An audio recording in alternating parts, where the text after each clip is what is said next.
Dear learners, hope all you are great, fine and fit. Today I'm here with a new lesson that is changing narration. এর আগে আমি ন্যারেশনের উপর 3টি class নিয়েছি।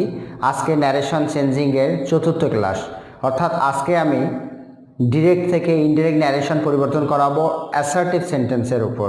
তো যারা ন্যারেশন নিয়ে চিন্তায় আছো তারা যদি এখনও আগের ক্লাসগুলো না দেখে থাকো তাহলে আগের ক্লাসগুলো দেখে নাও এবং আজকের ক্লাসটি শুরু থেকে শেষ পর্যন্ত দেখলে তোমাদের অ্যাসার্টিভ সেন্টেন্সে কিভাবে ন্যারেশন পরিবর্তন করতে হয় সেটা সম্পর্কে আর কোনো সমস্যা থাকবে না।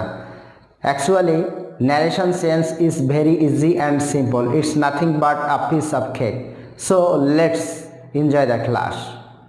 এখন আমরা জানবো যে অ্যাসার্টিভ সেন্টেন্সকে ইনডাইরেক্ট ন্যারেশনে পরিবর্তনের নিয়ম। সো রুল নাম্বার 1, রিপোর্টিং ভার্বের যদি অবজেক্ট না থাকে তাহলে ইনডিরেক্ট করার সময় ইনডিরেক্ট ন্যারেশন এ পরিবর্তনের সময় রিপোর্টিং ভার্বটি অপরিবর্তিত থাকে। As for example, he Sage I am ill, তাহলে উত্তরটি হবে হি, এখানে দেওয়া আছে রিপোর্টিং ভার্ব, অর্থাৎ রিপোর্টিং ভার্ব এখানে সেজ। তাহলে রিপোর্টিং ভার্বটির যদি অবজেক্ট না থাকে তাহলে এর অবজেক্ট নেই, যেহেতু এর অবজেক্ট নেই তাহলে এই ভার্বটির কোনো পরিবর্তন হবে না। অর্থাৎ এই যে ইনভার্টেড কমার বাইরে যে ভার্বটি থাকবে এর যদি কোনো অবজেক্ট না থাকে তাহলে সেটির কোনো পরিবর্তন হবে না। যেহেতু এর পরিবর্তন হবে না তাহলে যা আছে তাই লিখতে হবে। He says that he is ইল।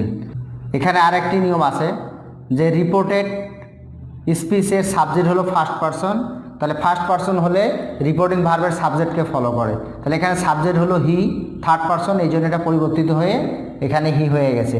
যেহেতু বাইরে টেন্সের কোনো পরিবর্তন নাই, অর্থাৎ এখানে টেন্স আছে প্রেজেন্ট ইনডেফিনিট টেন্স, এবং অর্থাৎ বাইরে যদি প্রেজেন্ট ইনডেফিনিট টেন্স থাকে তাহলে ভিতরে টেন্সের কোনো পরিবর্তন হবে না। এটা তোমরা টেন্স পরিবর্তনের নিয়ম থেকে জেনেছ। রুল নাম্বার 2, রিপোর্টিং ভার্বটির যদি অবজেক্ট থাকে এবং ভার্বটি যদি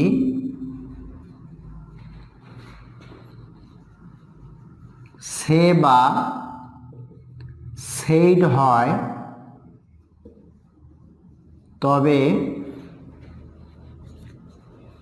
সে বা সেড এর পরিবর্তে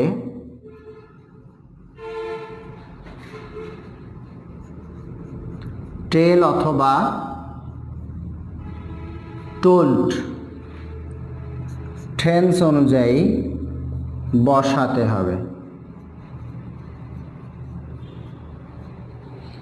তাহলে এক্সাম্পল হিসেবে আমরা দেখি,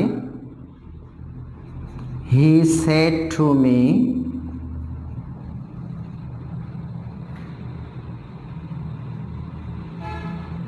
ইউ আর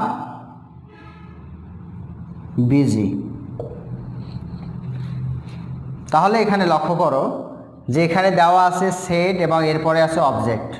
তাহলে যেহেতু এই যে রিপোর্টিং ভার্ব সেড আছে এবং এরপর অবজেক্ট আছে তাহলে এটি পরিবর্তিত হয়ে, যেহেতু এটা পাস্ট টেন্স আছে তাহলে এর পরিবর্তে হবে টোল্ড হবে, এই টোল্ড বসাতে হবে। তাহলে উত্তরটি হবে হি টোল্ড মি, কনজাংশন হিসেবে দ্যাট বসবে, হি টোল্ড মি দ্যাট। এখানে সাবজেক্ট আছে সেকেন্ড পারসন, তাহলে সেকেন্ড পারসন বাইরের অবজেক্টকে ফলো করবে। তাহলে এখানে আমরা লিখব মি, এটা হলো অবজেক্ট ফর্ম, এর সাবজেক্ট হচ্ছে আই, তাহলে এখানে হবে আই। এবং এটি কোন টেন্সে আছে? এটি আছে পাস্ট ইনডেফিনিট টেন্সে, ভিতরটা আছে প্রেজেন্ট ইনডেফিনিট, তাহলে এটাও হবে পাস্ট ইনডেফিনিট, অর্থাৎ এখানে বসাতে হবে আই ওয়াজ বিজি। এটাই হচ্ছে উত্তর। রুল নাম্বার 3, অ্যাসার্টিভ সেন্টেন্সে ডিরেক্ট থেকে indirect ন্যারেশনে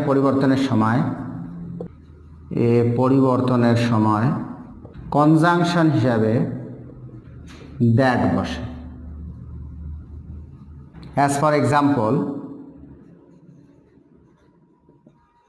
Karim said to me,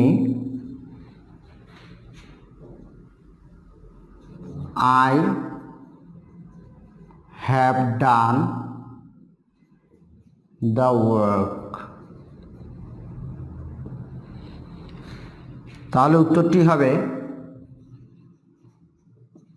Karim told me that, যেহেতু এখানে ফার্স্ট পারসন আছে এটা সাবজেক্টকে ফলো করবে, তাহলে করিম এটা থার্ড পারসন, এর পরিবর্তে বসবে প্রোনাউন হিসাবে হি।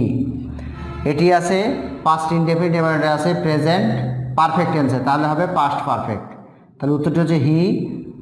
এখানে সাহায্যকারী ভার্ব হবে হ্যাড, মূল ভার্বের past participle so the work. আরও কিছু এক্সাম্পল দেখে নেই,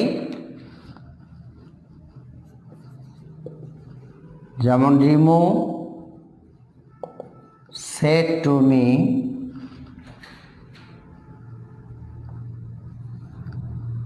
I am sitting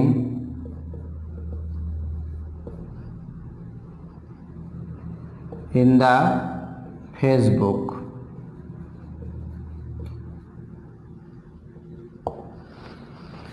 তাহলে এটি আছে ডাইরেক্ট, এটাকে ইনডিরেক্ট করতে গেলে হচ্ছে রিমু টোল্ড মি, কারণ এর অবজেক্ট রয়েছে এই জন্য সেটটা পরিবর্তিত হয়, টোল্ড হলো।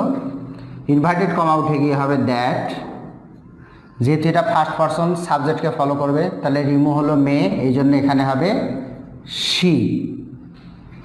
এটি দেওয়া আছে পাস্ট ইনডেফিনিট টেন্সে এবং ইনভার্টেড কমার ভিতরে, অর্থাৎ রিপোর্টেড স্পিচটি রয়েছে প্রেজেন্ট কন্টিনিউয়াস টেন্সে, তাহলে এটাকে করতে হবে পাস্ট কন্টিনিউয়াস টেন্স। তাহলে she was setting in the Facebook. আরেকটি এক্সাম্পল দেখো, হি সেড আই did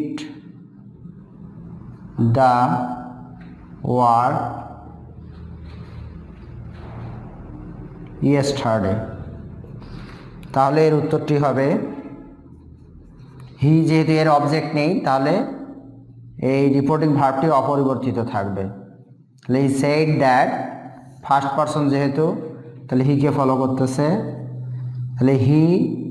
এখন এটিও পাস্ট ইনডেফিনিট, এটাও পাস্ট ইনডেফিনিট, তাহলে এটি হবে পাস্ট পারফেক্ট টেন্স। তাহলে উত্তরটি হচ্ছে he had dude it done, he had done the work the previous day, the previous day. আশা করি তোমরা বুঝতে পেরেছো অ্যাসার্টিভ সেন্টেন্সের ডিরেক্ট ন্যারেশন কীভাবে ইনডিরেক্ট ন্যারেশনে পরিবর্তন করতে হয়। তোমরা যদি প্রথম থেকে ভিডিওগুলো আবার দেখো, কখনো যদি তোমাদের সমস্যা মনে হয় যে ন্যারেশন কোনো জায়গায় বুঝতেছো না, তাহলে কমেন্ট বক্সে লিখে দিও, আমি এর উত্তর তোমাদের যথাসাধ্য দেওয়ার চেষ্টা করব। তাছাড়াও যদি প্রথম থেকে সবগুলো ভিডিও মনোযোগ সহকারে দেখো এবং নোট ডাউন করে নাও, তাহলে আশা করি ন্যারেশন সম্পর্কে তোমাদের কোনো সমস্যা থাকবে না। So take care. Bye bye.